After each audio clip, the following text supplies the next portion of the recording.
This is Jack Stanley, and I wanted to share a little something with you here. I have already expressed a comment about the fact that I'm fascinated by old newspapers and magazines, and I have bound magazines all over the place here. Probably over 300 bound magazines.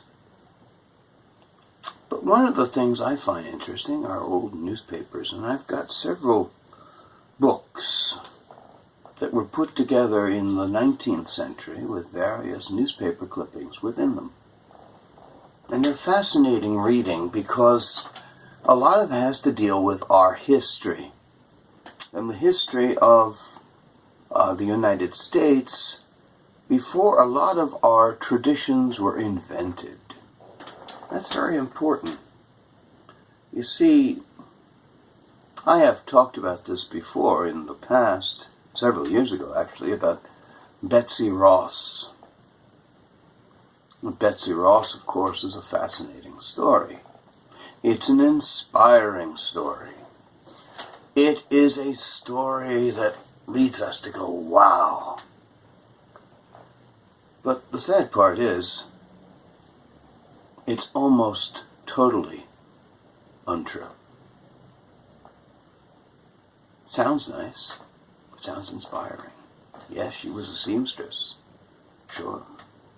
She made pennants for ships. Yeah. There were lots of seamstresses in Philadelphia at the time. And it turns out, of course, that we didn't hear about Betsy Ross until her grandson decided to talk about it a little bit. Now, I don't know why it took so long for anyone in the Ross family to talk about this, but they waited until it was near the time of the centennial celebration. And of course, this member of the Ross family remembered hearing this from his grandmother when he was 6, and remembered everything in startling detail. And that was that in 1776, before there was a Declaration of Independence, we wanted to have a new flag for the country. George Washington and 2 other individuals who supposedly were close to the Ross family came and gave the idea of what the flag should look like. And they said, Betsy, we need a flag.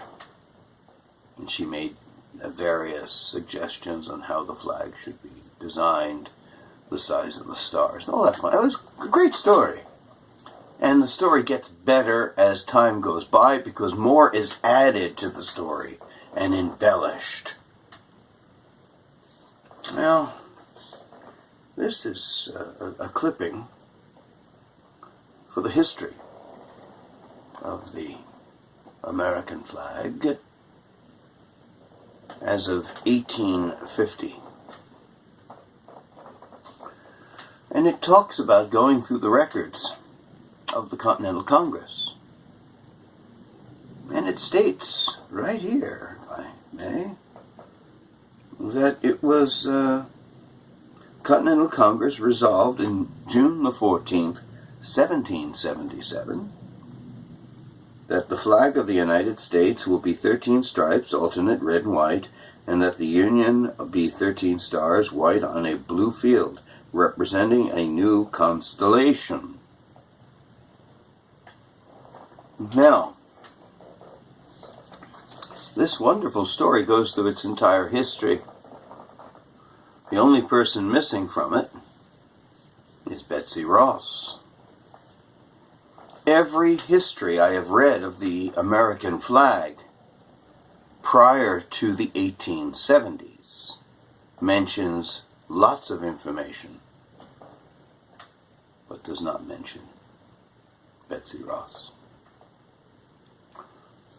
Once Betsy Ross is introduced into our lexicon, we can't get rid of it. Now, Betsy Ross was doing all kinds of things, and she was designing the flag and George came and said, "Betsy, we need a flag." And of course, she made the flag, and my God, by 1776, we had a flag. There's something really wrong with this whole image here.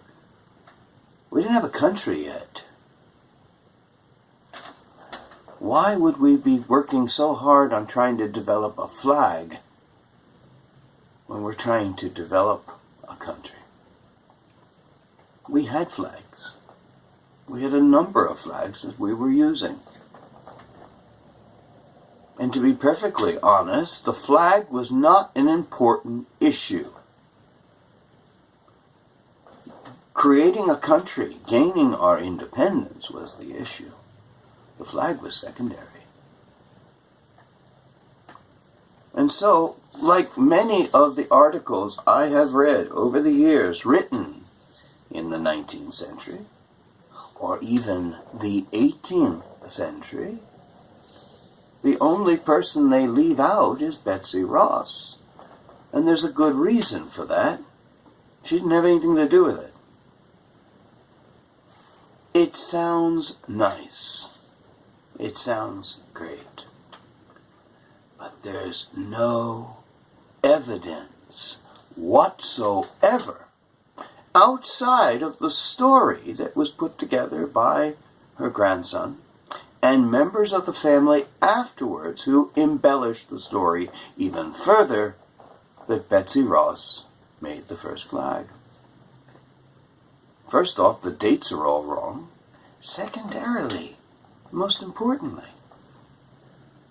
George Washington had a lot more to do than deal with making a flag. That's why we had a flag committee in Congress. George was the general-in-chief. He was concerned with that.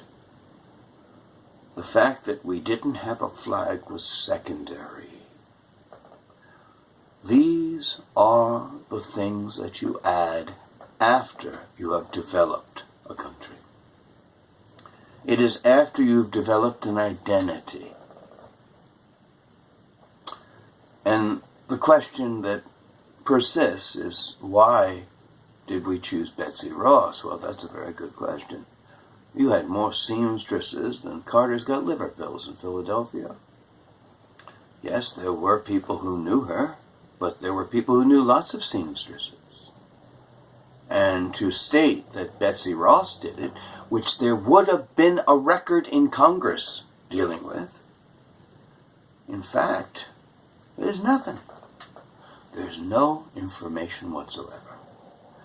And so, I have to gently put Betsy Ross in the field of the cherry tree, in the field of Washington praying at Valley Forge, which were both invented by Parson Weems, or basically talk about the whole delegation getting together and signing the Declaration on July 4th.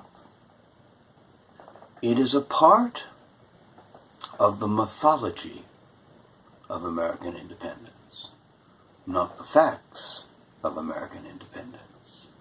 Because if we use the real history and look at exactly what was going on, it was very, very different.